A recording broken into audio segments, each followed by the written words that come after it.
I'm going to talk to you about some things I've learned in my journey. Most from experience, some of them I heard in passing, many of them I'm still practicing, but all of them I do believe are true. Life is not easy. It is not. Don't try to make it that way. Life's not fair. It never was. It isn't now, and it won't ever be. Do not fall into the trap, the entitlement trap, of feeling like you're a victim. You are not. Get over it and get on with it. So the question that we've got to ask ourselves is what success is to us, what success is to you. Is it more money? That's fine. I got nothing against money. Maybe it's a healthy family. Maybe it's a happy marriage. Maybe it's to help others, to be famous, to be spiritually sound, to leave the world a little bit better place than you found it. Continue to ask yourself that question. Now your answer may change over time, and that's fine. But do yourself this favor. Whatever your answer is, don't choose anything that will jeopardize yourself. Prioritize who you are, who you want to be, and don't spend time with anything that antagonizes your character. Be brave, take the hill, but first answer that question, what's my hill? So first, we have to define success for ourselves. And then we have to put in the work to maintain it. Take that daily tally. Tend our garden. Keep the things that are important to us in good shape. Where you are not is as important as where you are. It is just as important where we are not as it is where we are. Look, the first step that leads to our identity in life is usually not, I know who I am.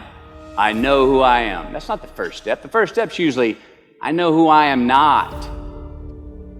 Process of elimination. Defining ourselves by what we are not is the first step that leads us to really knowing who we are. You know that group of friends that you hang out with that they really might not bring out the best in you? You know, they gossip too much, or they're kind of shady. They really aren't going to be there for you in a pinch. Or how about that bar that we keep going to that we always seem to have the worst hangover from? Or that computer screen, right? That computer screen that keeps giving us an excuse not to get out of the house and engage with the world and get some real human interaction. Or how about that food that we keep eating? The stuff that tastes so good going down, it makes us feel like crap the next week, and we feel lethargic and we keep putting on weight. Well, those people, those places, those things, stop giving them your time and energy. Just don't go there. I mean, put them down. And when you do this, when you do put them down, when you quit going there, when you quit giving them your time, you inadvertently find yourself spending more time and in more places that are healthy for you, that bring you more joy. Why? Because you just eliminated the who's, the where's, the what's, and the when's that were keeping you from your identity. Like, trust me, too many options, I promise you, too many options will make a tyrant of us all. All right, so get rid of the excess, the wasted time. Decrease your options. And if you do this, you will have accidentally, almost innocently, put in front of you what is important to you by process of elimination. Knowing who we are is hard. It's hard. Give yourself a break.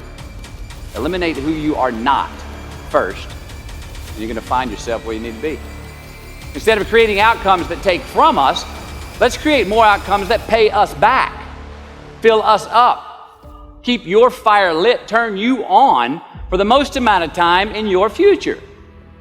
We try our best, we don't always do our best. Well, architecture is a verb as well. Since we are the architects of our own lives, let's study the habits, the practices, the routines that we have that lead to and feed our success, our joy, our honest pain, our laughter, our earned tears. Let's dissect that and give thanks for those things. And when we do that, guess what happens? We get better at them, and we have more to dissect. Be discerning. Choose it because you want it. Do it because you want to. We're going to make mistakes. You got to own them. Then you got to make amends. And then you got to move on. Guilt and regret kills many a man before their time. So turn the page, get off the ride. You are the author of the book of your life.